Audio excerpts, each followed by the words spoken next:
Hello there, and welcome to the tour of the Goliath Mobile Post, the 11th vehicle in my Armoured Fighting Hover Vehicles series of military vehicles. My name is Wimperman, and I am the Chief Designer, Chief Builder, Chief Architect, and Chief Dumbass behind the Goliath Mobile Post Update project. Now, before I show you around the updated vehicle, I'm first going to show you the original vehicle. So this is the original Goliath over here, and as we have a look around the updated one, you'll see that the updated one is actually very similar, at least from the outside. So this over here is a abandoned concept for the update. I had the idea that... Oh, give me a sec, I meant to get the anti-air out as well. There we go. So, I had the idea that I wanted these little firing positions for infantry in the shoulders of the new one with a doorway into it. And I kind of thought I would replace the corner structures with the same sort of skirt as the mobile anti-air. But I didn't like the way it was coming along, so I, like I said, abandoned this one and I went back to something much more similar to the original. But my idea for this was that the skirt would also be a walkway along the side, that on this one would be here, and at the back end of it I was thinking that there would be the wall would slope in rather than out here, and you would be able to walk in the inside of this corner structure, which would then take you around to this back bit here where access to the lookout tower is. Now, when I abandoned this, I liked that idea so much that I kept it. So when we go and have a look at the updated vehicle, you'll see that these corner structures are now walk-inable. Yes, English. Also, I made these more sort of castle tower-like, or pillbox if you prefer.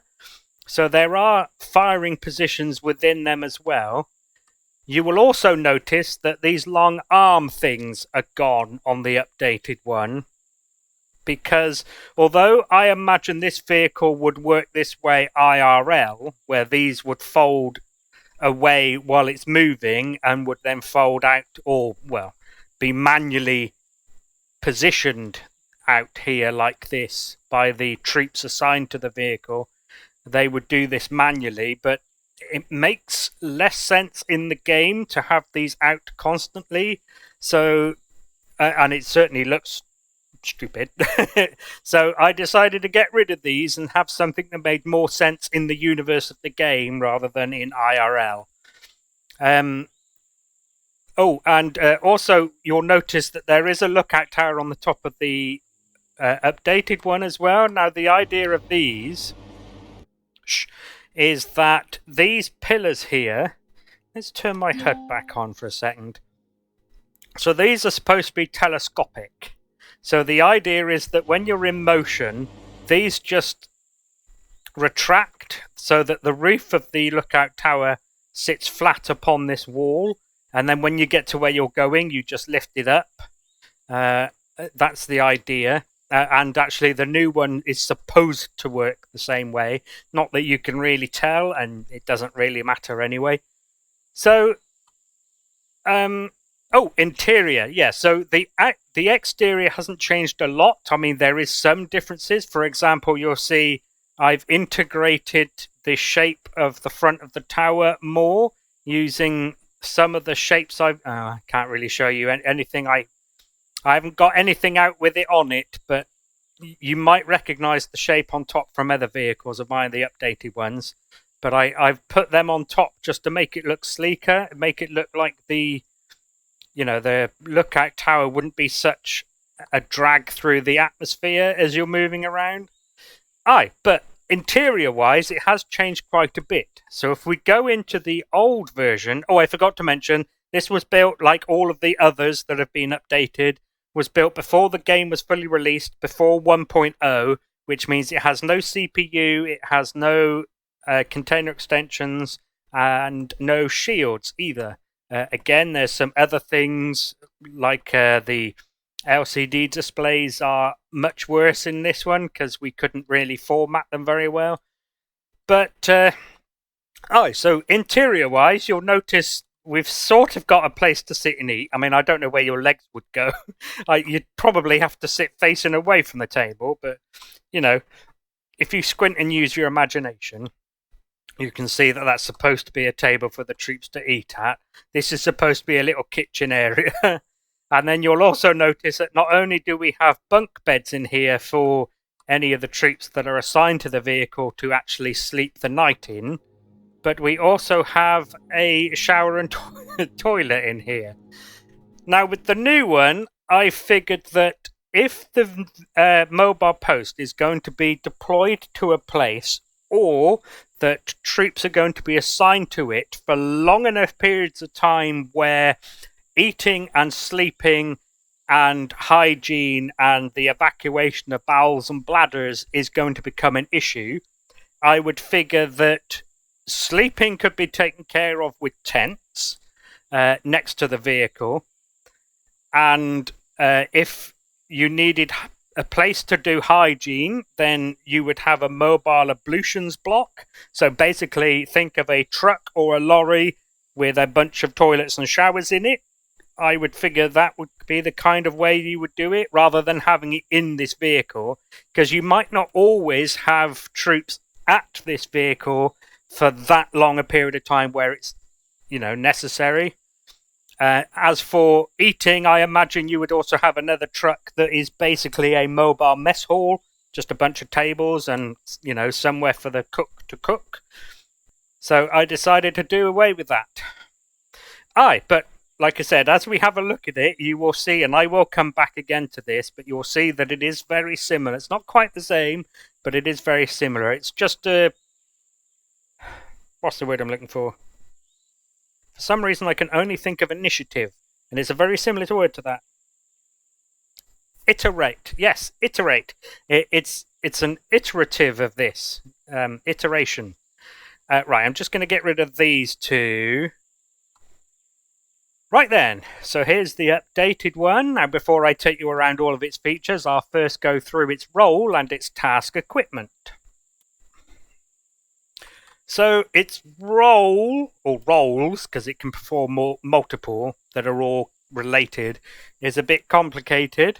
Now, if you'll forgive the contradiction, its role is a mobile, temporary, static post. Now, I know you're how can it be mobile and static? Well, it becomes static once it gets there, you know.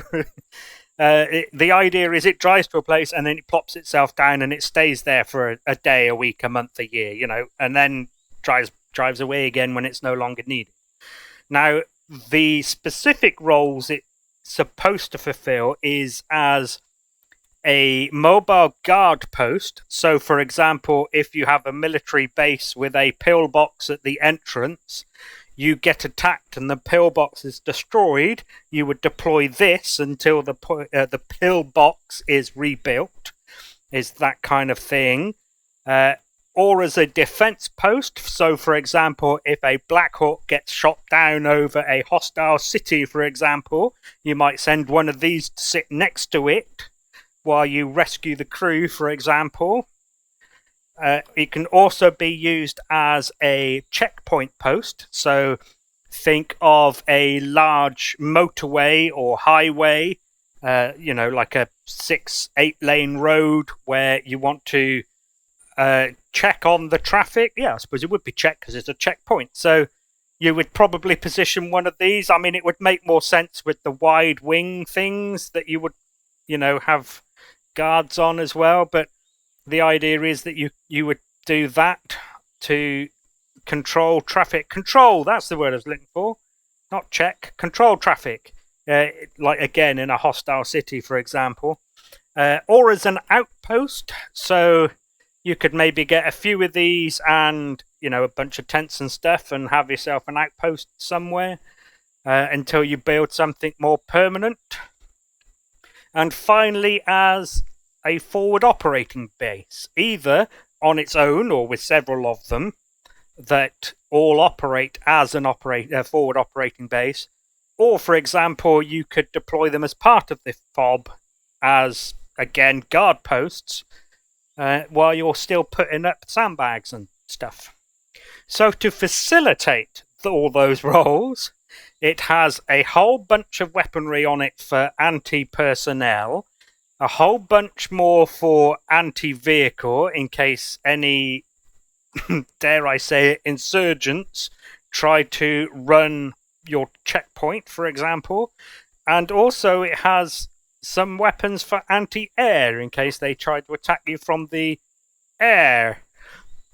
It also has, as you can probably see, a whole bunch of firing positions for infantry, and there are more. You can probably see some that are a bit more obvious than others, but I will go through them all in a bit. Right.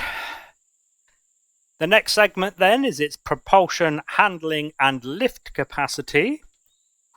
Right then, so propulsion is a bit complicated.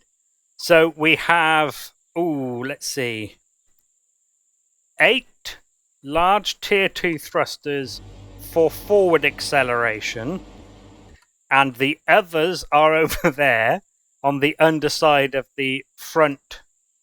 I mean, I've been calling these towers on this vehicle, so let's start now. Towers, the corner towers, and there is also 2 medium tier 2 thrusters for forward acceleration on each rear tower as well. And that's only because the lateral thrusters take up some of the space, so you could only have mediums there, as you can probably see.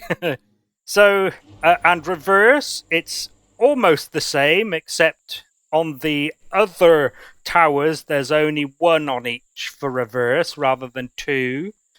But so that makes it 6 large tier 2s and 4 medium tier 2s. And then it's lateral thrust. Do you know what? I'm going to turn that off early this time. Signals off. Ramps shut up. So 6 large tier 2 thrusters in each lateral direction. 2 on the side towers. And then another 1 on each of the opposite side towers going in both directions. It has no RCSs. And for lift, it has 4 large hover engines that come on with the propulsion, etc. device group shortcut. And it has an additional 4 large hover engines for max lift.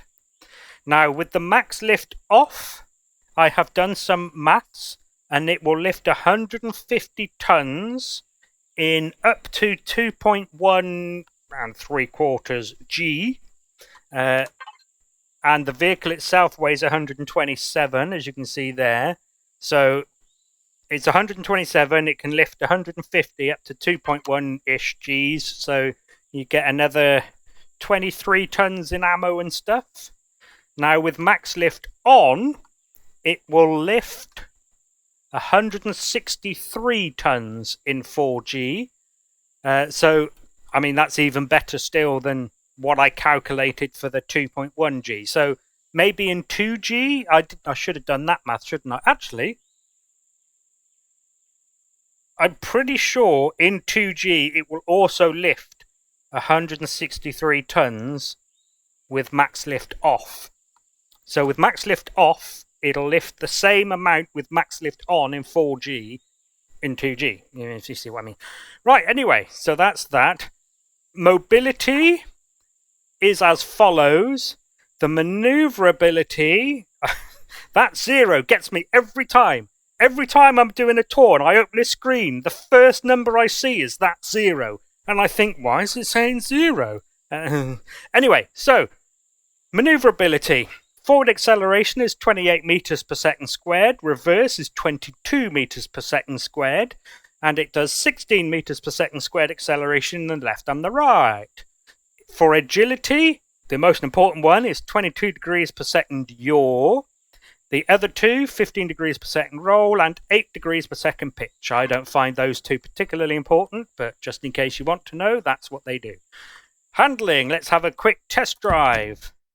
So I made sure that this thing was much better than the last one. Actually, just before I do give it a drive, and that was with pilot mode off, it is still sluggish. But just remember all of those large tier 2 thrusters I mentioned on that. And this is how the original looked. They were all smalls apart from the forward and reverse. And its stats was embarrassing. And actually, it's worse. It was worse before release. The thrusters have gotten better since. I need to turn those on to get rid of the zeros. 6 forward, 4 reverse, 3 both directions, 11 degrees yaw. So it was atrocious. Now let's go back to the test drive.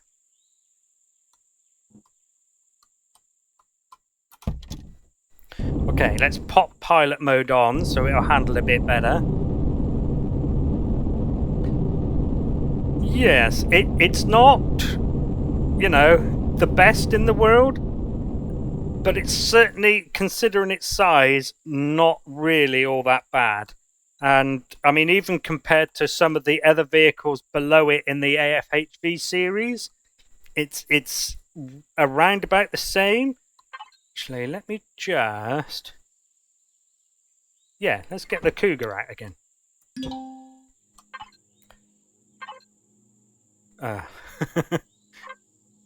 See, that time the zeros made sense. So this mobile AA will do 30 in the forward, 23 reverse, 15 in the other directions. So 30, 23, 30, 23, and 15 in the other directions.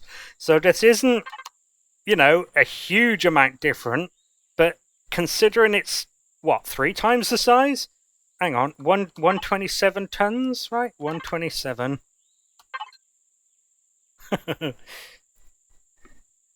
Yeah, 80, 120, 132. So 3 times this is 138. Yeah. So the agility of this, 23 yaw. The agility of this, 22 yaw. So all those thrusters, despite it being sluggish, actually do an all right job, in my opinion. Right, that's that got out of the way. So the next segment then is its power, fuel, and air. Now I will show you where all of these are when we get to the interior layout, but it has 5 large generators. It might have got away with 4, but I didn't want to risk it considering how many thrusters I was throwing on it. And I mean, as you can probably tell, I do enough maths when it comes to my builds as it is. Well, I mean, my crapulator that I have open in my Steam web browser does enough mathematics that I can't be bothered to do the whole, how much power do I actually need? I just can't be bothered with that. So long as it feels like there's enough.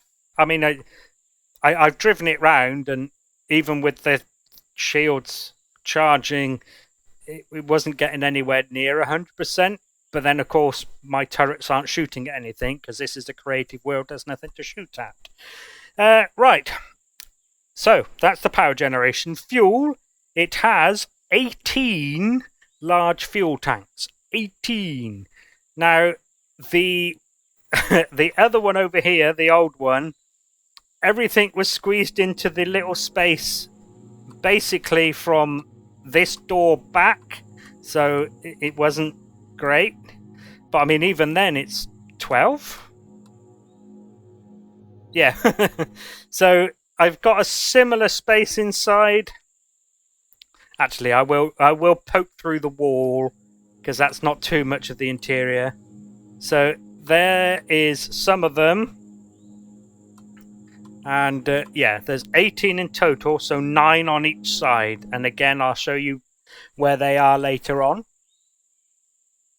Okay, and O2. It has, let me look at my notes. Where's my O2 there? It has 12 O2 tanks. It has 6 O2 stations.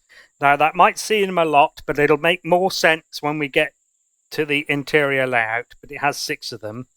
And like I normally do, I'm going to pop in and show you that it is, in fact, airtight in here. There are the blue shapes. Right, that moves us on to the next segment then, which is its weapons, defenses, and construction. So, weapons. It has 3 plasma turrets along the center line across the roof. This, by the way, is the shaping that I was talking about earlier on, that I suppose I did copy and paste it from another vehicle. I've tweaked it a bit, but yes, I have. Anyway, so the plasma turrets are set to heavy turrets grouping. Or no, they're called heavy turrets, but they're set to anti-vehicle. There we go, that's what I was trying to think of. They'll shoot at the weapons of hover vehicles. It then has 4, the maximum allowed, of the rocket turrets. And they are set to anti-air, so they will target the weaponry of SVs. They'll also target drones. Now, because they're set to target drones, they will also target infantry. Unfortunately, there's nothing I can do about that. I would like to be able to target drones and not infantry, but alas, it's not to be. And it has 6, the maximum allowed, of the Gatling turrets. There's 1 on the side of each of the corner towers, and then 1 on each side of the cab. And they are set to anti-personnel. And obviously drones. They'll shoot at drones as well, which I'm kind of okay with, really, but that's what I would consider to be point defense, shooting at infantry and drones, but still. Oh, and SVs, actually, so not quite the same. And as you can see, they will target predators as well. Defenses, it does have a shield, so it does have a pentaxid tank. I always forget that in the fuel bit, but there you go. I get a chance to say it again if there's shields. Armor. It is armored. That's not the button I meant to press. That is. So most of the cab is combat steel. Most of the roof is combat steel. There is some exceptions, and at some point it does change into hardened steel, but mostly the top is combat steel. There is combat steel in these towers, but not all of it. Only the bits that would face more front and sideways. Not so much on the back ones. Just the side bit. But then again, of course, there's less tower, really. Sort of, kind of. And then the back end is mostly hardened steel. Now, there is also combat steel around the firing position walls here. And then everything else is either hardened steel because it's protecting the floor from anything underneath you, or it's details like this, which I think is steel. Hang on. Yeah, it's steel because I can't downgrade it to carbon because I don't have any carbon substrate on me. And there is also a little bit of carbon substrate in here. I do believe that's carbon substrate, the ladder, but it's mostly like decorative bits on the inside that are carbon, and then bits that don't really matter are steel. Aye. Right, so that's that segment. The next one then is its resource gathering, production, and storage. Now, as I've been saying with all of the updated AFHVs, I've taken the harvest modules that you've seen on the originals off because I think it's nice that you leave that role to designated tree cutters. If you've got a tank that will also cut down trees, why would you need a lawnmower? You know? So it doesn't have any resource gathering, but it does have production. It's got 3 constructors. Again, I'll show you those in a bit. And storage. A little bit complicated. So it has 2 3000 SU ammo containers show you where those are again in a bit. It has 4 1125 SU ammo containers. It has a just over 2.1k SU cargo container and a just under 1.1k SU cargo container as well. It also has a whole bunch of cargo boxes. Too many to really count. There's so many that it doesn't matter how many. It also has 3 mini fridges and 3 armor lockers. Right, so that's the end of that segment. The next segment then is interior layout and any remaining devices. Right, so I've parked it on the floor for this bit, so we can experience it as we would do not in creative. And I've turned the signals back on. Really? Yeah, I think it touched me, didn't it? Right, so the ramps and the lights are on the sensor next to the ramp. As you can see, there's 2 ramps on each side, each with their own sensor and light. There is also one at the back. Sensor is up there. The 2 lights that light up as well as the ramp are there and there. And as you can see, the same is on the other side. Now let's climb up one of these. So, here we go into one of the towers, and you'll see one of the 1125 ammo boxes above my head. Now, this is exactly the same in each of the corner towers. Of course, air quotes, towers. And you'll also see some firing positions that you can flick a switch and open to shoot out. Of course, this is all, you know, in lore. This is how the vehicle would be used in universe, as it were. Obviously, when you get your hands on it, you're sort of using it for a different purpose than it's intended, but that's okay. That's what...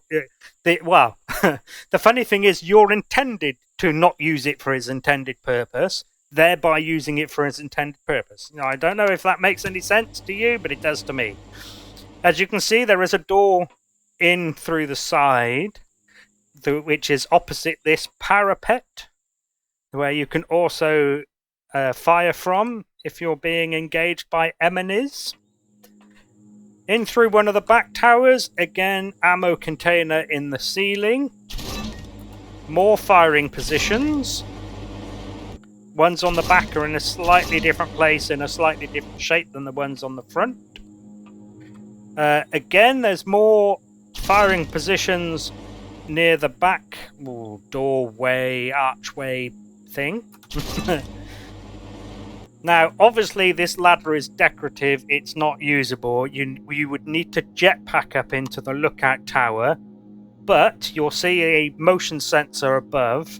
Once that motion sensor goes as low as the floor you would stand on, and that shutter there is set to the invert follow of that motion sensor. So once you jetpack into here, that shutter door will close underneath you, allowing you to walk around. And here we go. Again, it's a lookout tower, so you can snipe from here and whatnot. To get back down, you open it manually.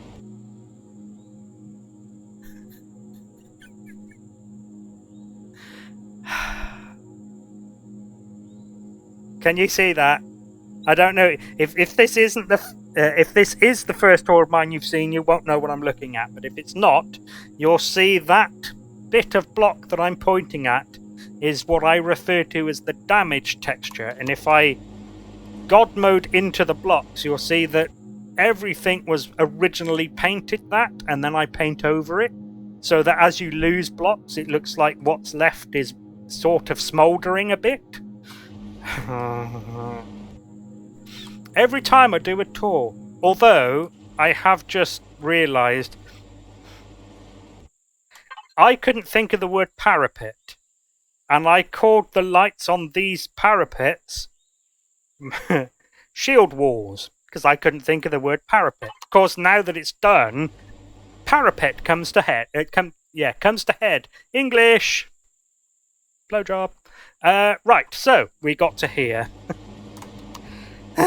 So as you can see, there is a door on the back onto the to go into the inside. We will go in there in a bit.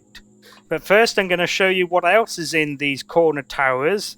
An O2 station and a cargo box. That's for, obviously, the people who were assigned to these firing positions might need to replenish their oxygen. And the cargo boxes are for ammo. I suppose you would store in there small arms ammo. Right, so as you can also see from the front towers, there is also doors. Now, these ones that you could get shot at, and this is something I never remember to say during my my tours, why I don't put doors of most of the AFHVs on a sensor, is because I don't want you to be walking around inside, the door opens and then you get sniped by a Zirac sniper, you know, or a rocket troop fires a rocket in through the open door because it's opened as you walk past, which is one of the reasons I don't do it, by the way. But that can't happen with these, and although they won't open from this side because I didn't want it to keep going bzz, bzz, bzz, bzz, as you were going past it, they will open automatically and close automatically from the other side. I'm not pressing any buttons to do that. You can probably hear. Yeah, see, I'm not even pointing at it. Proof. That sensor there and that sensor there. That sensor there does the one into the cab, which we will go into last.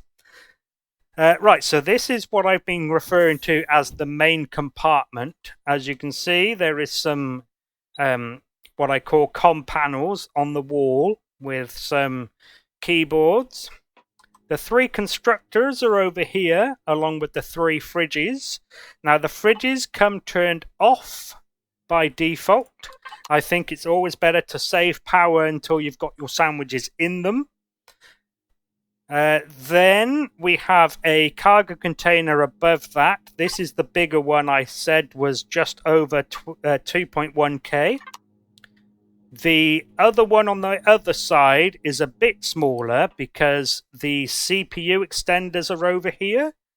Whereas on this side, where those extenders are, is all cargo container extensions.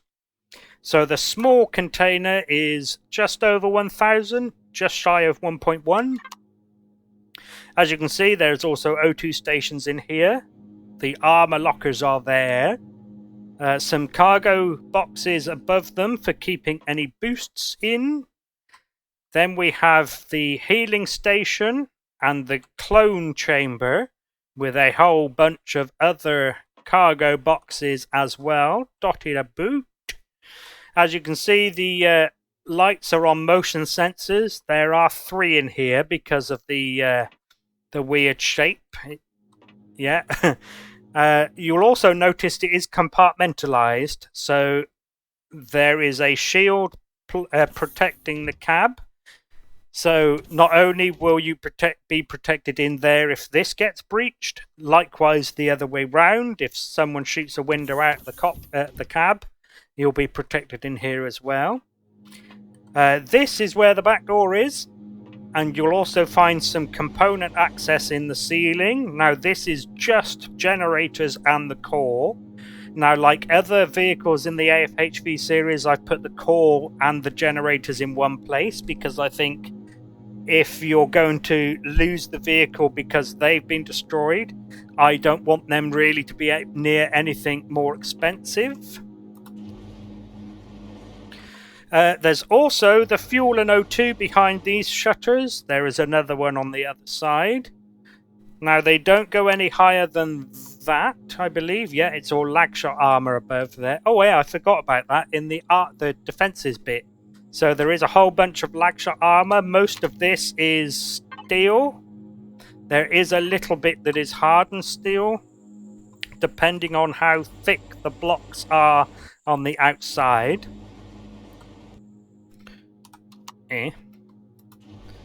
Okay, so that's where the O2 and the fuel is. Anything else in here? Oh yeah, the shield generator is in the ceiling there. The pentaxid tank is next to it. There is also a cargo box painted the same colour to indicate that extra pentaxid can go in there. The wireless connection is there. You may have seen the detector. That's in the roof there. I think that's it other than the cab. Yeah, pretty sure it is. So let's go into the cab. 4 seats in here, including the driver's seat. Right-hand drive, of course, because he's British in it. And as you can see, there's some LCD work in here. Now, this one is just a comms panel. And this would be the vehicle commander, I call it. And as you can see, the driver... Oh, by the way, the lights in the cab are controlled by either that motion sensor or, if you want to leave them on when you're sat in the seat, that switch, that lever. So either one or the other will do them. However, they do get in the way of you walking, so you do need to crouch under them, annoyingly. Oh, and this seat here will always put you out on the left-hand side of it. So I've had to leave this space free for you to then walk around and crouch under those. So do bear in mind you need to crouch under those. Everything else will put you to the, either behind or to the better side. It's just that one that doesn't, unfortunately. Right, so the driver's seat has, of course, the LCD projectors that show you... I'm not going to be able to get there, am I? Hopefully you don't ever get put there, because you can't actually get out from that space. Right, so, yes, the holo displays that show you what the toggleables are, which will move us now on to the shortcuts and signals. So, I'm going to use both these and the control panel. So as you can see, the first device group shortcut, as usual, is the propulsion, etc. Now that will turn on all of the thrusters and what I referred to earlier as the default hover engines. I recommend not using this, because if you use this switch here, the hover engines won't be on.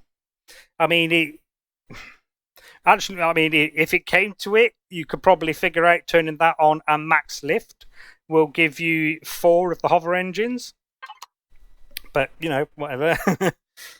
So, the next one is max lift. As I said, that will turn on the other 4 large hover engines. And I've also given you a little hint here on how much it will lift in 4G. Right. Something we haven't seen yet is the next one down, the floodlights. Although you probably noticed them as we were walking around. There is a lot of the spotlight blocks around this vehicle. And if we turn it to night and turn the floodlights on. So the idea of this is obviously to light up the area around the vehicle. I mean, it's a little bit meh on the frames, but hopefully you've got a beefy enough computer that it, you can use it. I mean, it's really for the role play anyway. It's the intended in-universe role that would require all of those. So I can't imagine many people would actually have this sat in one place, and they'd be standing the post, as it were, standing guard in the firing positions and needing the floodlights on. But they come with the vehicle because that's how the vehicle would operate. Right. So let's turn night off and day on, 1900-ish. Yeah, there. Right, so the next one's down, headlights and tail lights.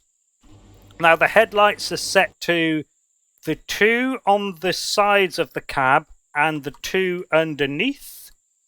And the tail lights, of course, I have the red flares on the back, as I usually do. So I've given you a switch. If you don't like them, you can turn them off. Of course, if you hate them, you can multi-tool them off. And finally, the next one, ventilators? Yes. So, just in case this is the first tour of mine you've seen, I will go through this real quick. If you turn the oxygen off, you'll see that the power left doesn't change. And that's because even though the ventilators are no longer blowing air into the vehicle and they've sucked it all back out, they're not actually off. So I've given you a switch to turn them off.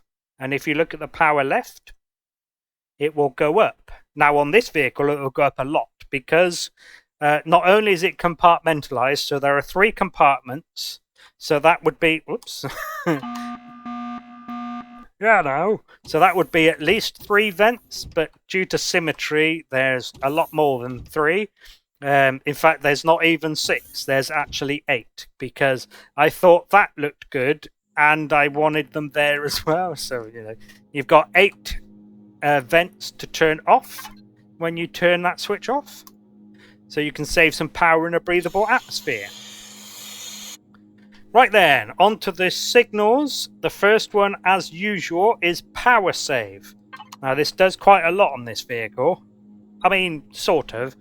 It does the same stuff as on other vehicles, just more of it. So it'll turn off the Wi-Fi. It'll turn off all of the motion sensors and all the light controls. And the ramp controls, so it'll even turn off these. And it'll even turn off these levers that do these, because that also takes up power. And it'll do all of the LCDs in here, as well as these here. Is that it? Yes. Oh, and again, I should mention, the fridges are not on the power save. They are only done manually. I would rather you have to do it manually and then you don't accidentally turn them off with power save when you've got food in them. Oh, and another thing that I keep forgetting to mention, the reason the power save is there, if you've got this docked on another ship, on a bigger ship, you're carrying it somewhere, and you want to keep the interior ventilated, because you're entering into a hostile environment, maybe it's hot or radiated, and you need the ventilators on in here so that you can come in here and not die when you've just turned the vehicle on. That's the reason for the power save. It's so that you can, using all of the switches, you can turn everything off apart from the ventilators, and then turn the power save on, and that will turn off everything else, is the idea of that. Right, so the next custom signals down are the weaponry. As you can see, 2, 3, and 4 are the anti-personnel turrets, so the Gatling turrets, the anti-air, so the rocket turrets, and the anti-vehicle turrets, so the plasmas. The next one down, as you can see, is production. That'll turn on and off all 3 of the constructors. In case you care, I have set up the constructors... what do you call it? The input and output. Yeah, there you go. Now, they're all input by this cargo container. The top one outputs into it. The middle one outputs into that fridge. And the bottom one outputs into this ammo container. I forgot to mention where the ammo containers were. These are the internal ammo containers, the 2 3,000 ones. 3,000 in each. So it'll input. Obviously, you don't have to leave them like that, but that's where they come set to as they come when you spawn it in. And lastly is the closed door. That should be doors, since I need to upload it again anyway.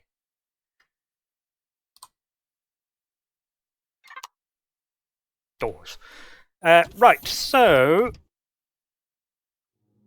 will it do those? I can't remember now if I've set it to do those, and I can easily find out that is not what I clicked on. Stop it! Yeah. That... no, it's not them. Okay.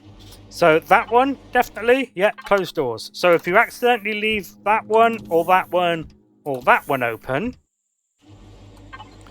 flicking that switch will close them. And it'll only close them, it won't open them again.